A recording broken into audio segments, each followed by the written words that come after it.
Virginia Delegate Roem is the very first out and seated transgender state legislator. Roem was a part of the group, if you may remember, that flipped Republican seats in the 2017 election. But outside of politics, being a delegate is only one of the many titles she's had over the years, from musician to stepmom. Her memoir, Burn the Page, a true story of torching doubts, blazing trails, and igniting change, is out tomorrow. Delegate Roem, thank you so much for joining us. Thank you so much, Steph. It's so good to see you. Good to see you, too, live and in person.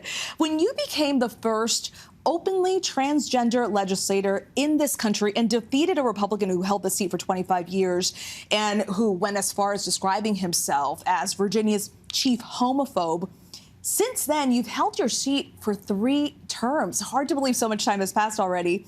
But what made you run for this seat in the 13th District of Virginia? Sure. Well, what made me run for the 13th District in the first place was, like a lot of women, I was asked. And as the new executive director of Emerge Virginia, which trains and recruits Democratic women to run for office in the first place, we have data that shows that a lot of women often need to be asked in order to run, whereas a lot of men tend to take the initiative. I kept my campaign promise to expand Medicaid.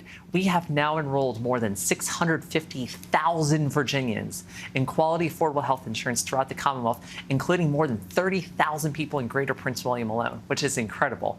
And when I look at what we've ran on in the first place of actually having inclusive leadership, so we're not singling out and stigmatizing the very people we are elected to serve, but we're actually taking care of the day-to-day constituent service issues like traffic, jobs, schools, healthcare, and equality too, then that means we're making Virginia a more inclusive Commonwealth where you're actually welcomed to be in Virginia because of who you are, not despite it.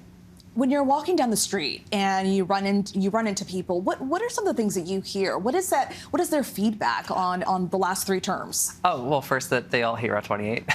So that's one of the first things I got to take care of. And at the same time, they talk to me about, wanting to protect the environment in Gainesville and Haymarket and Western Prince William in general, which is why I introduced and we passed my bill to ban above ground transmission lines along the I-66 corridor between Gainesville and Haymarket for the rest of this decade. And, one of the things I like to really talk about here is that at a time where national politics becomes so toxic, and we are seeing, especially in a lot of Republican trifecta states right now, so many legislators attacking trans kids, going after LGBTQ youth in general, that they're picking on their most vulnerable constituents instead of taking care of literal concrete issues that could actually improve their day-to-day lives. Well, that's what I do. And this is why we've passed 32 of my bills in my 2.5 terms in office. 32 bills. That's impressive. Yeah. You bring up kids. You write in the book, I saw exactly 0 representation of LGBTQ people in my life, and I stayed firmly, deeply in the closet because of it. There are parents right now that say they don't want the issue of gender identity and sexual orientation brought into the classroom, especially for kindergartners to 3rd graders. With that conversation happening right now across the country, as a stepmom, what is that conversation like with your stepdaughter? So, well, the first thing I want to say is actually let's look at this more broadly, right? If it's coming up at all in an elementary school, it's because a child is trying to come out, trying to talk to someone, trying to just say who they are, right?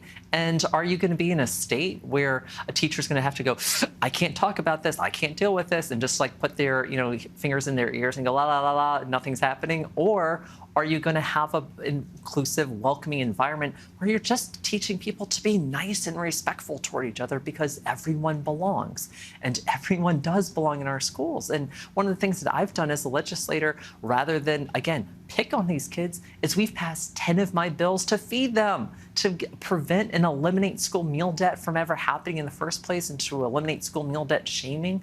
I want to make sure that every kid who goes to Virginia schools is actually welcomed because of who they are, not despite it. Now, last year in Virginia, it became the state became the 12th state to ban the gay and trans panic defense. Can you explain how you introduced this bill and where the idea came from? Yeah, well, the idea came from one of my Manassas Park student constituents. He was a high school student, and he sent me an email the prior summer saying, hey, look, as an out student, I want to feel safe in the community here. What can you do to, get this idea passed to ban the LGBTQ panic defense so that people like me don't get attacked or killed for just existing? And when I was a news reporter for 10.5 years, there was a time where in a 6-month period, I covered 2 gruesome murders of Black trans women in Montgomery County in Maryland. I never want anyone to feel that they should ever be assaulted because of who they are. Bill at this point says that you can't get someone's sentence either lessened or dismissed because the person they hurt or killed happened to be LGBTQ.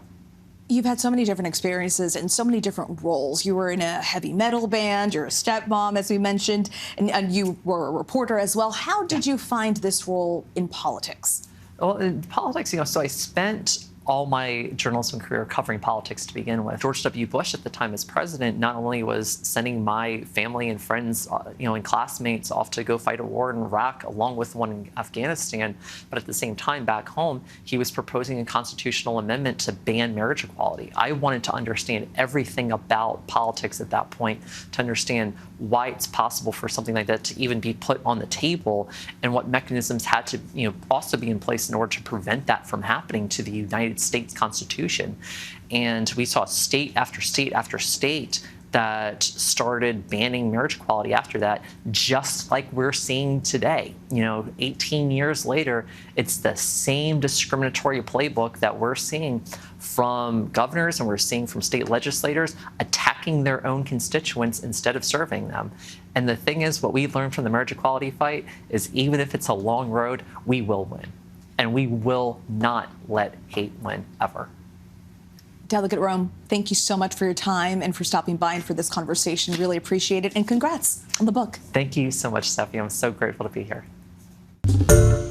Hi, everyone. George Stephanopoulos here. Thanks for checking out the ABC News YouTube channel. If you'd like to get more videos, show highlights, and watch live event coverage, click on the right over here to subscribe to our channel. And don't forget to download the ABC News app for breaking news alerts. Thanks for watching.